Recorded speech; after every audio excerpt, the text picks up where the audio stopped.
कांचा Gachibowli issue क्या है आपको पता है? तेलंगाना में किस तरह से छात्रों के ऊपर, यूनिवर्सिटी ऑफ हैदराबाद के छात्रों के ऊपर लाठीचार्ज किया गया। ये तस्वीरें आप देखिए। और इसीलिए क्रिटिसिज्म ये हो रहा है कि राहुल गांधी की मोहब्बत की दुकान की तस्वीर उनके ही अपने शासित राज्य में इस तरह की देखने को मिल रही है। आपको पता है 400 एकड़ ज़मीन पर किस तरह से बुलडोज़र चलाया जा रहा है, उस ज़मीन पर जो जंगल है। और आप ये आवाज़ें सुनेंगे ना, आपको अंदर तक ये हॉन्ट करेंगी। ऐसा लग रहा है कि जैसे हर तरफ उस जगह पर, उस जंगल में जो मोर हैं वो भी प्रोटेस्ट कर रहे हैं।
सुनिए ये आवाज़ें, और ये आवाज़ें अगर अंदर तक झकझोर ना दें और आपको ये सोचने पर मजबूर ना कर दें कि इन जानवरों की उस जगह को, उस जंगल को अपना बनाने की इस होड़ में अपने भविष्य को बर्बाद करते हुए, अपने पर्यावरण को तहस नहस करते हुए कहाँ पहुँचेंगे हम लोग।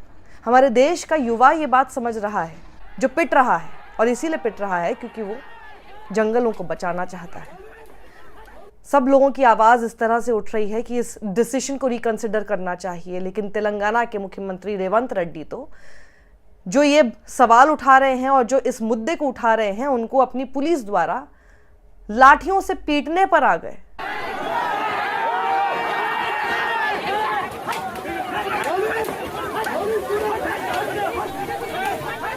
ये वही कांग्रेस है जो अन्य बाकी जगहों पर एक्सपेक्ट करती है कि बातचीत की जाए। किसान आंदोलन करते हैं तो उनके साथ खड़ी हो जाती है क्योंकि वो देश की सरकार के खिलाफ खड़े होते हैं। लेकिन जब आप ही के राज्य में एक ऐसा मुद्दा जो बेहद सोचने वाला है, जो बिल्कुल सही मुद्दा है, जिसके बारे में हमें बैठकर विचार करना चाहिए, आप लाठियां चलाएंगे छात्रों के ऊपर। और सबसे बड़ी बात देखिए, जो सरकार ये कह रही है अपना लैंड है जिसको हम रिक्लेम कर रहे हैं। आप क्या रिक्लेम कर रहे हैं? आपको एक बात बताऊं मैं, यूनियन एनवायरनमेंट मिनिस्ट्री के पास एक डेटा सौंपा गया है जो कि देश के ही 25 राज्य यूनियन टेरिटरीज में से ये सामने आया है कि अभी तक 13,000 स्क्वायर किलोमीटर का फॉरेस्ट एरिया है जो कि एनक्रोच किया जा चुका है, जिसके ऊपर अपना धावा बोला जा चुका है, जिसे हड़पा जा चुका है। और आपको पता है ये पूरा 13,000 स्क्वायर किलोमीटर कितना हुआ? अगर आप दिल्ली, सिक्किम, गोवा, इन तीनों ही राज्यों को कंबाइन कर दिए, इतना फॉरेस्ट एरिया एनक्रोच किया जा चुका है 25 राज्यों और यूटीज़ द्वारा। और अभी तो कुछ राज्य ऐसे हैं जिन्हें अभी भी अपना डेटा कि अभी तक उन्होंने कितना एनक्रोचमेंट किया फॉरेस्ट एरिया में, वो उन्हें सबमिट करना बचा हुआ है। उस पूरे फहरिस्त में बिहार है, हरियाणा है, हिमाचल प्रदेश है, राजस्थान है, तेलंगाना है, वेस्ट बंगाल है, नागालैंड है, दिल्ली है, जम्मू कश्मीर है और साथ ही लद्दाख है। और मिनिस्ट्री की रिपोर्ट बताती है कि मध्य प्रदेश वो राज्य है जहां पर अभी तक सबसे ज़्यादा फॉरेस्ट एनक्रोचमेंट किया गया है। जितनी भी स्टेट्स मैंने आपको बताई, जितनी नंबर ऑफ स्टेट्स हैं, उनमें सबसे टॉप पर मध्य प्रदेश है इस एनक्रोचमेंट में। और 5,460 स्क्वायर किलोमीटर का फॉरेस्ट एरिया इन्होंने अपने अंडर ले रखा है। मार्च 2024 तक का ये आंकड़ा जो उन्होंने अपना सबमिट किया उस हिसाब से। असम इसके बाद दूसरे नंबर पर है जिसने 3,620 square kilometre of forest area encroach किया हुआ है। पूरा फॉरेस्ट लैंड का 863 स्क्वायर किलोमीटर कर्नाटका में है जो कि एनक्रोच्ड है। उसके बाद फिर 575 स्क्वायर किलोमीटर महाराष्ट्र में एनक्रोच्ड है, 534 स्क्वायर किलोमीटर अरुणाचल प्रदेश में एनक्रोच्ड है, 405 स्क्वायर किलोमीटर ओडिशा में, वहीं 264 स्क्वायर किलोमीटर उत्तर प्रदेश में, 247 स्क्वायर किलोमीटर मिजोरम में, 200 स्क्वायर किलोमीटर झारखंड में और 168 स्क्वायर किलोमीटर छत्तीसगढ़ में। सब मिला के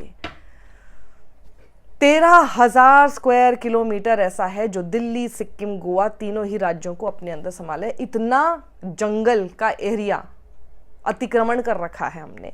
और जब इसके लिए सवाल उठाते हैं वो छात्र जो आज के लीडर से ज़्यादा समझ रखते हैं, ज़्यादा अकल रखते हैं और ज़्यादा भविष्य के बारे में चिंतित दिखते हैं, अच्छा लगता है देखकर कि कम से कम आज का देश का युवा आज के देश के नेताओं की तरह तो नहीं है। आज का देश का युवा भविष्य के बारे में सोचता है। आज के देश का युवा जो है वो पर्यावरण के बारे में चिंतित है। वो पर्यावरण के लिए लाठियां खा रहा है। अभी तक रोजगार के लिए लाठियां खाते हुए हम जरूर देख रहे थे, महंगाई के लिए लाठियां खाते हुए हम देख रहे थे, पेपर लीक के लिए लाठियां खाते देख रहे थे। पर्यावरण की चिंता करते हुए युवा लाठियां खा रहे हैं। ये हमारे देश का भविष्य है और कम से कम इनको लाठियां खाते हुए देखकर जितना ही अफसोस होता है उतनी एक उम्मीद बनती है कि शायद ऐसे हमारे युवा के होने की वजह से हमारे देश का भविष्य तो अच्छे हाथों में जाने वाला है। क्योंकि ऐसी सरकारें जब होंगी, ऐसे जब लीडर्स होंगे, ऐसे मुख्यमंत्री होंगे रेवंत रेड्डी जैसे, और इस तरह की अगर हिपोक्रेसी कांग्रेस की सरकार में देखने को मिलेगी, जो बाकी अन्य राज्यों में जहां पर भारतीय जनता पार्टी की सरकार है वहां पर तो बहुत तेज तेज चिल्लाकर बोलती है कि देखिए छात्रों के ऊपर कैसे ये लोग लाठियां भांज रहे हैं। Concerning the University of Hyderabad, the land crisis threatens education, environment and justice, sir. The Telangana state government has initiated the process of selling 400 acres of government University of Hyderabad's land at Kanchagachipoli for commercial purposes, sir. This decision directly contradicts the university's founding principles. The University of Hyderabad was established in 1974 through the 32nd Constitutional Amendment under Article 371D(e) to promote education and research for the Telangana region, which historically faced educational neglect. The move to sell this land is not just a breach of public trust, but a threat to students' future and a serious environmental hazard. छात्रों से अलग से मिलने की कोशिश राहुल गांधी करते हैं, अपने YouTube पर वीडियो आपको दिखाते हैं। ये वीडियो और इन छात्रों से जो पिटे हैं ना राहुल गांधी, इनसे जाकर जरा वीडियो बनाइए और अपने YouTube चैनल पर डालिए। हम भी देखना चाहते हैं कि आपका इंटरव्यू इनके साथ कैसा रहेगा और इनसे पूछिएगा कि आपकी मोहब्बत की दुकान का नारा कितना सही और सच्चा साबित हो रहा है। सत्यमेव जयते।